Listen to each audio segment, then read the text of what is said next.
In this video, I'm going to be teaching you how to wrap the handlebars on your road bike. A couple of considerations before you start is what bar tape you're actually going to be using. In this video, I'm going to be wrapping the bar with a more traditional foam style bar tape that's just that little bit easier to apply to a handlebar the first time you try. Thankfully, wrapping bar tape is one of the more simple jobs you can do on a road bike, and it's a great way of getting into fixing your own bike at home. To break it down in the most simple form, the only tools that you really need are just a pair of scissors just to cut the bar tape at the ends. You can use a pair of pin pliers, which we'll use later on, and then also a little bit of electrical tape. And I use hockey tape, again, which you'll see later on in the video, just to give the end a nice little finish. That is an optional step. Another big part of wrapping bar tape is actually the setup of the bike itself. Basically, what you don't want is the handlebars moving around when you're trying to wrap them. One of the biggest reasons why bar tape becomes like undone and gets loose and looks bad is if there's no tension being applied to the tape while you're wrapping it. And if the front wheel's loose or moving around, then it's going to be difficult to apply tension onto the handlebar as you wrap it. So you might notice I've got the front wheel fixed onto a wheel stand, and I've got the back wheel fixed into a feedback stand. Another thing worth considering before you start is the ease of access to tools. As soon as you finish wrapping the tape up towards the handlebar, you're going to need scissors. It's handy to have your scissors at arm's reach at all times, just in case you need to stop for a second. If you let go of the tape, it's going to unravel, and that's game over. Consideration is also the cable management. Off the hood you have a hose, often you have a gear cable running out there too. Working out where this is going to be, this cable here underneath your tape, is also very good to start. Some handlebars have a cable management channel that just sits underneath, these ones do, so I'm just going to use that. It's tucked away, I'm just going to wrap it tight. Holds this out the way really when you're wrapping. You don't need to wrap it fully, you just need to kind of pin it down in some tactical places so it's not going to cause a problem. And there you go, that is the hose taken care of. Okay, first things first, I'm going to put the bar tape on so there's just a little lip. Maybe about 2/3 of the bar tape is going to be on and about 1/3 is going to be underneath. I'm going to need that to put the stopper in later on. So keeping that tension here like this now, start to wrap it round. And it's important, you can see I'm keeping just a moderate amount of even tension throughout the full rotation onto the bars. I'm beginning to start this.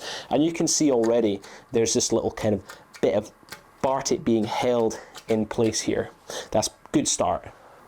Alright, so I'm just continuing to keep tension on the bar as I come round here. That's nice.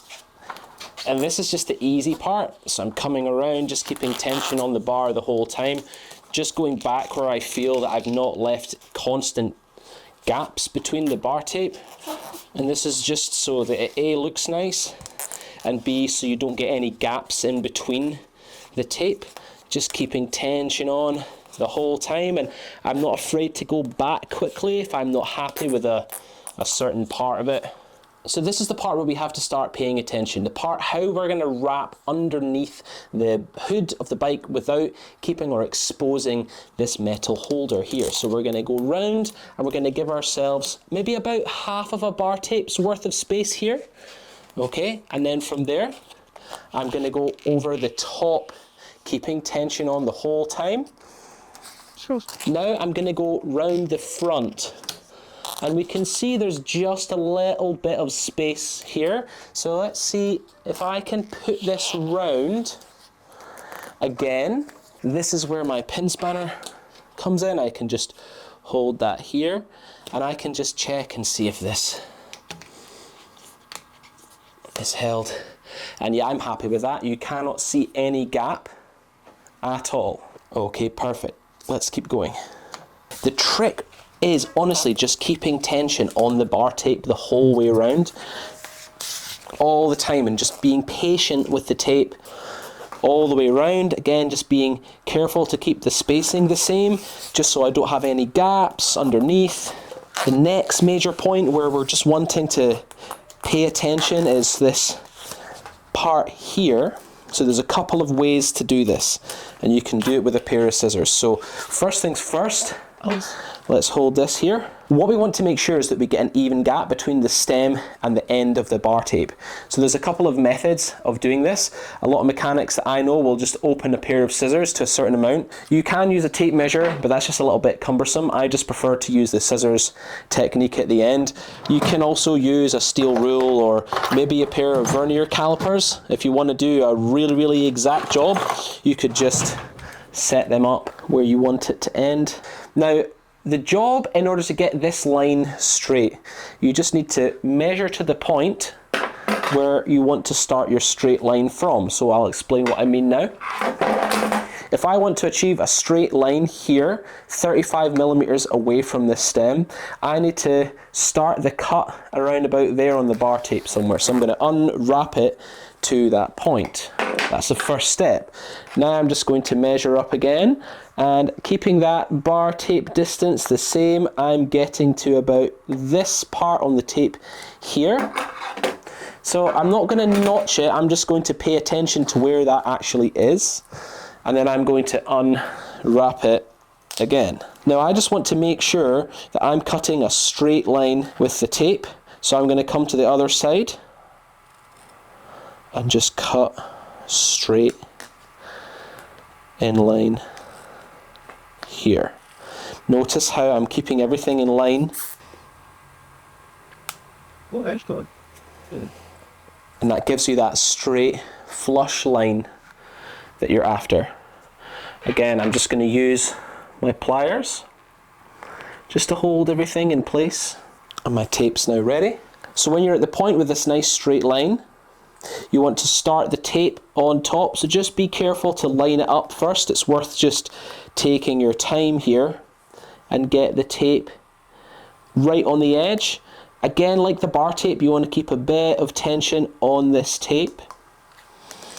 Keeping it straight is the key. You don't want it to look weird at the end. So just wrap it round. You don't want to roll about 10,000 rolls worth of tape on this. So you're adding tension onto that second roll, so you get that to come in flat, pushing down, and then you can take some of the tension out of the bar. Again, you just want it to be nice and flush, and you can cut it off on the end. Perfect. And as a finishing touch, I just like to use a bit of hockey tape just to soften off the tape at the end. So I'm just going to wrap that over the electrical tape. Again, just keeping that tension on it so you don't get any crinkles. You don't want to wrap about 10 billion layers. You just want 1 or 2 full circumferences. Chop it off, nice and flush, wrap it on, and there you go. That's your bar tape.